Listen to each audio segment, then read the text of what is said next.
Statua Mortis by Mr. Postman. It was a cloudy day when Eleanor won her first contest.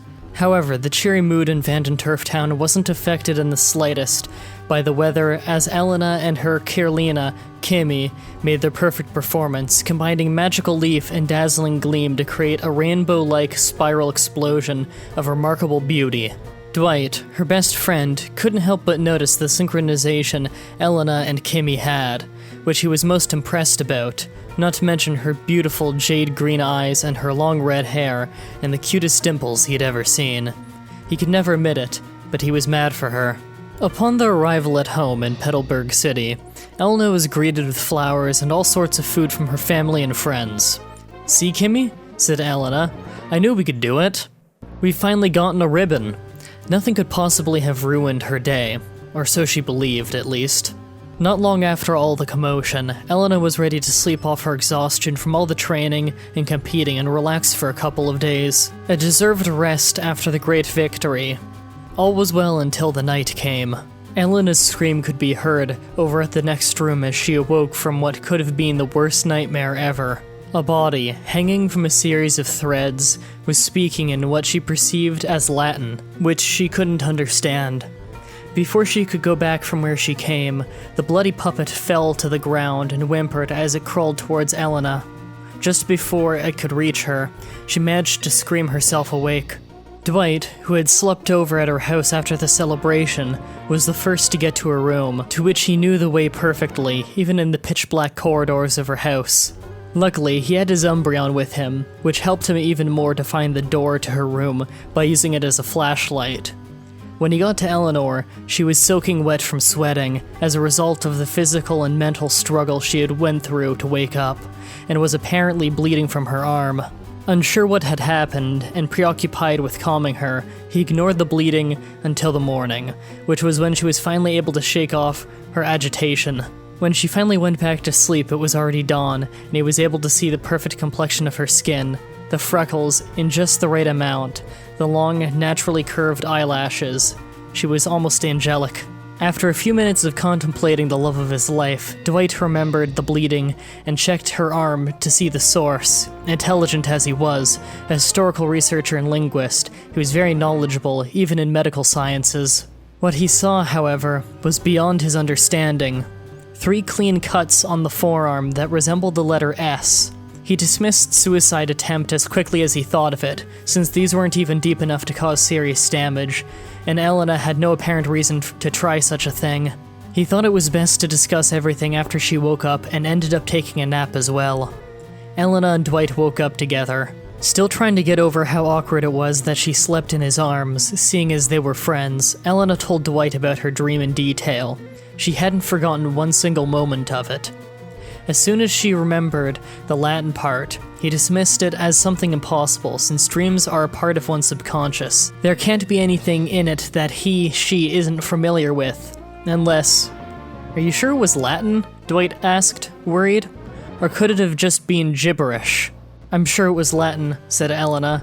"I may not be a professional linguist like you, but I know a thing or two about it. Elena, I need you to be sure. If what you're saying is true, you might be under the influence of someone else. Of something else," said Dwight. "You mean like a Pokémon? Why would a Pokémon speak in Latin?" "Would that explain the cut in my arm?" said Elena. "About that, how'd that happen? You don't have any memory of it? It looks like an S?" "Yeah, Dwight, I know. And no, I have no idea how it got here," said Elena. "Ouch, what's..." Elena couldn't bring herself to say anything after she felt a deep sting in her arm and an unworldly presence in the room, almost as if the two were somehow connected. Dwight was more afraid of the look on her face as another cut appeared on her arm than how crazy it was that it was actually happening. This time, it was a T. As unbelievable as this was, Umbreon seemed to feel the same presence as well, leaving it alert and disoriented. As the pain went on, Dwight rushed to get a medkit.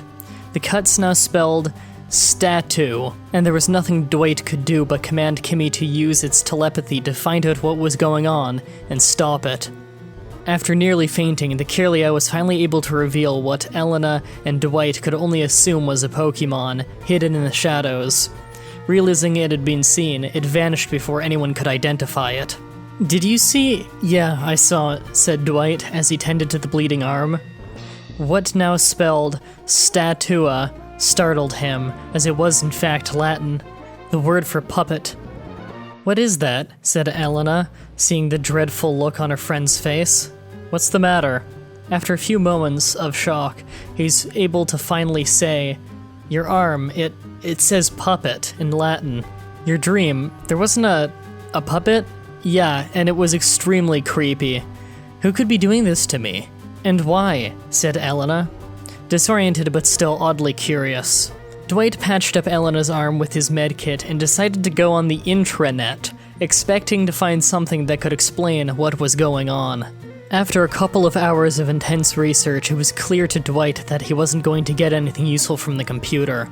As he went to shut it off, though, he received a note from an unknown sender. B non querit amorum, B querit occidere, B mors est.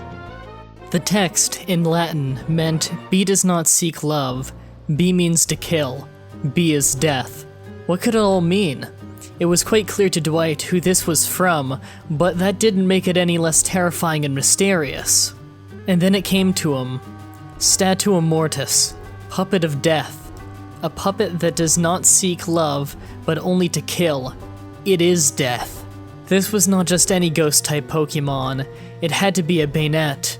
And maybe it could only speak Latin since it was possessed by an ancient spirit, from when Latin was widely spoken. They're known to be toys and they were left behind by children and were very vindictive. Could this be it? Could this mean a Banette was haunting Elena? If this were it, the only way to get rid of it would be to ask for forgiveness and hope to eventually free the troubled soul that inhabits the body of the Pokémon. Dwight got up to show Elena what he had come up with, writing a synthesized version of his research and notes for her to read, as well as a list of possible causes and solutions to the problem, when he stopped at the sight of something he'd never seen before. The glowing red eyes in front of him made him feel like every happy moment in his life had suddenly been taken away, ripped apart from his soul. As he stared into the void being, confirming it was in fact Banette, he was paralyzed in fear. All he could do was whisper, "Help," as everything around him fell into a deep darkness as he found himself in a small room with a red light, loose limbs all over the floor, not unlike Elena's nightmare. He hesitated before going to the door, knowing it was home to a horrible, evil creature. As he went in, the corridor turned pitch black, and all he heard was a deep and morose voice saying, "To none Elena S." "Who are you?" asked Dwight, almost unable to move from fear. "Ego animus mimi temporo," answered the creature.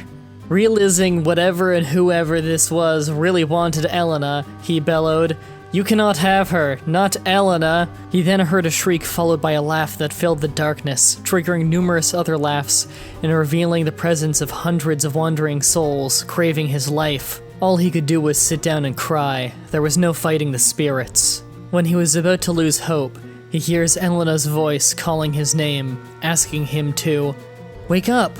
"Come on, you can do it. Wake up, Dwight, please." The sound of her voice was enough to make him want to fight. He then managed to concentrate on Elena and follow her voice on the way back to himself.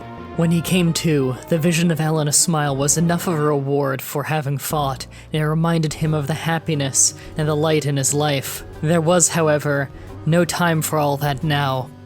All Dwight needed to do was inform Elena of his discoveries. "Elena, I think I know what's happening. While I was in the nightmare, or whatever that was, I talked to someone who said they were a spirit that controlled Mimi. I could tell they wanted you. Also, I think whatever's been taking us to that place is a Banette, and is holding some kind of grudge against you. Maybe that's Mimi? Now it's being controlled by this insidious creature, something that shouldn't be played with. Mimi. Could it be? No, it's not possible," said Elena. "What? Nothing's out of the realm of possibility here, Elena," said Dwight, frustrated. "Banette are usually abandoned toys or puppets that hold a grudge against whoever abandoned them, roaming the earth searching for them. Then it is Mimi. But I didn't abandon it. It was stolen from me, and I cried for weeks when it happened. So why would it? It's not a rational being, Elena. It'll make a bond with you no matter the circumstances. You need to ask it for its forgiveness. It's the only way, explained Dwight, as they started to plan an ambush for the Pokémon. You ready? Asked Dwight, as Elena nodded in consent and commanded Kimmy to summon the Bayonet with his telepathic abilities. Bane, Mimi? Are you there? I want to apologize to you for what happened. You were stolen from me. I never abandoned you. Would you forgive me? Please? As soon as Elena finished talking, the eerie presence came back. The red eyes were now less piercing and the body of the Bayonet more visible. It seemed melancholy, but in its own way, happy that Elena remembered it. After a few moments of staring into each other's eyes, however, the Bayonet's eyes started to glow again, and Kimmy had to use Psychic to stop the indoctrinated Bayonet from bringing Elena to the spirit's realm. Elena and Dwight ran towards each other in the hopes that it would make it harder for the spirit to control two people. Even with Kimmy's psychic barrier, though, the spirit was too strong. It managed to open a portal to the room from the nightmare, which Dwight and Elena now guessed was somewhere in the underworld, in which was the evil spirit controlling Bayonet. As Elena started to be pulled into the portal, Bayonet seemed to finally be able to control itself, enough so that it could help pull Elena away from the portal. Mimi, thank you, said Elena, almost giving up hope. Almost inside the portal, Elena felt Mimi let go of her, wondering what had happened. To everyone's surprise, though, Mimi flew into the portal and used its ghostly powers to close it, now realizing that it hadn't been abandoned and relieved from its curse that was its miserable existence. As everything started to go back to normal, Elena felt her arm healing slowly, and the eerie presence wasn't there anymore. Relieved, Dwight kissed Elena, whom he had loved for a long time, and she kissed him back. And then they heard the eerie laugh again. That was Statua Mortis. Final thoughts? I'm gonna get hate for this, just like every other time someone writes in a creepypasta that's more of a love story than anything. Half of the comments are telling me to go fuck myself. I wonder, if I read those people a love story that scares the shit out of them, would they love me for it? Fucked if I know. On to the story. It was cheesy, generic, lame, and hardly even a video game creepypasta. In fact, if you took this from the Pokémon world and put it in real life, what would change? There was no Pokémon that was vital to the plot other than Bayonet, who could just as easily have been a ghost. The story's full of dumb tropes that we've already seen time and time again, and they haven't gotten any better with age. If you have to have large sections of the story where one character has to explain the entire plot to the other character, it's not a well-written plot. It's not like this is a 3-hour movie and you need reminders. It's a short story that fits on one page of paper. Side note, Dwight is fucking creepy. He is the only creepy thing about this story, in fact.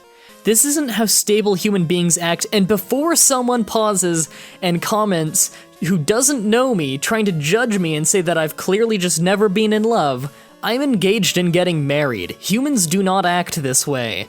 Another little side note, the excuse for Bayonet speaking Latin was because it's ancient?